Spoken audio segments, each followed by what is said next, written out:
every single time we do an interview, there's always after talk. So I'm going to start giving you guys these little after talk moments.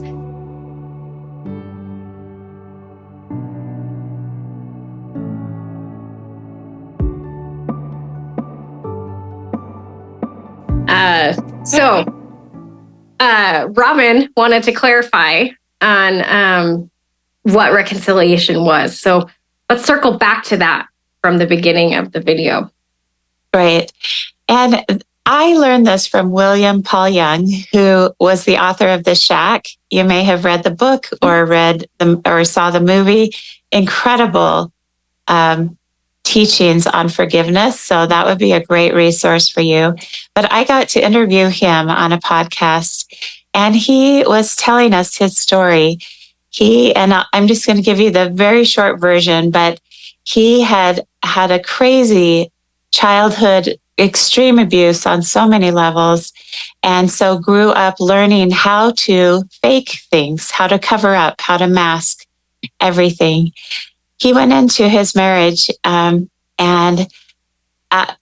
with unresolved pain and trauma from his childhood, and at one point ended up stepping out on his wife with her best friend, I believe. And when it all came up and everything came out, he said it was awful. And she told him, I need to know everything you've told me. That was a lie. And he said it took him 4 days to tell her all the lies that he had told her in their marriage. And these lies were his coping mechanism.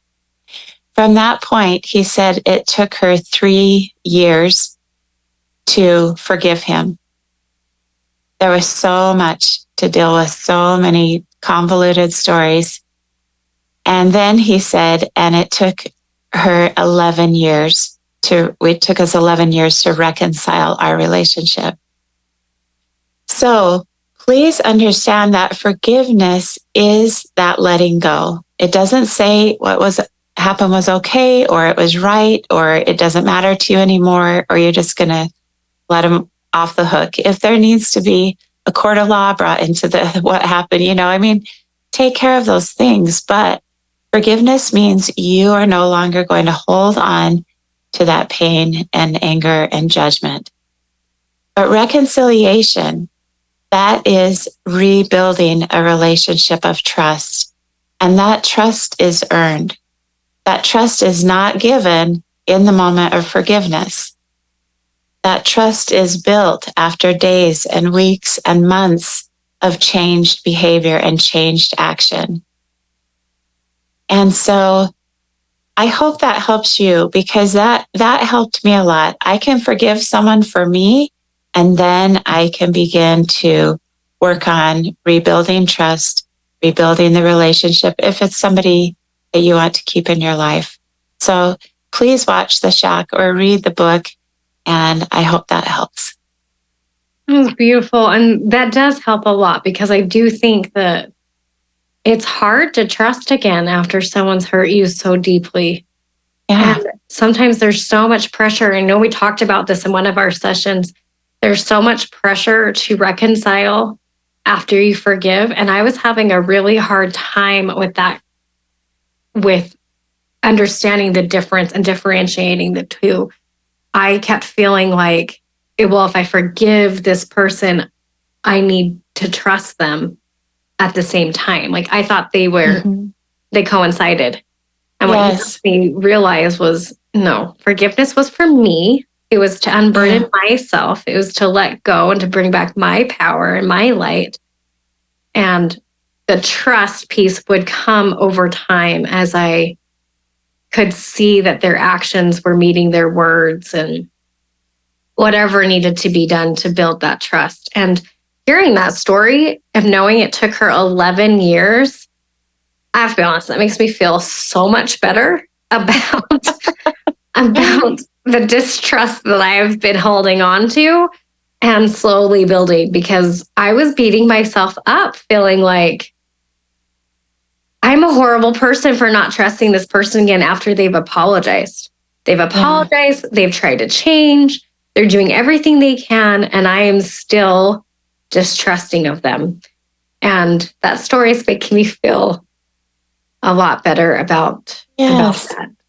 So maybe we can have you on another time to continue this discussion about building trust and how do you reconcile when terrible things have happened, because that is the natural segue into that story.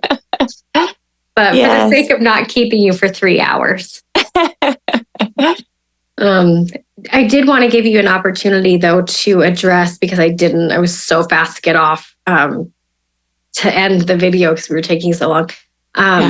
I did want to give you an opportunity to address gratitude and how that helps relief. Yeah.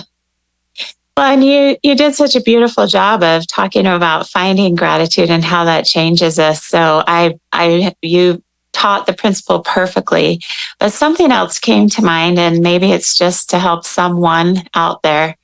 But a lot of times when we are at this moment of change, you've forgiven, you want to move forward, you want to start creating new outcomes, you want to release the pain of the past. A lot of times we are in the pattern of certain thoughts. Mm-hmm. We have thought patterns. Mm-hmm. And just because we've forgiven or given up that pain, it doesn't mean everything's going to change all at once. You still might have patterns of thoughts that are negative and spiral attached to your past. And my beautiful friend Gail, she taught me this little trick. She said, Robin, when I'm trying to change and those negative thoughts keep coming, I turn to gratitude. And I say, thank you to my thoughts. Thank you for reminding me who I used to be. I no longer choose to be that person.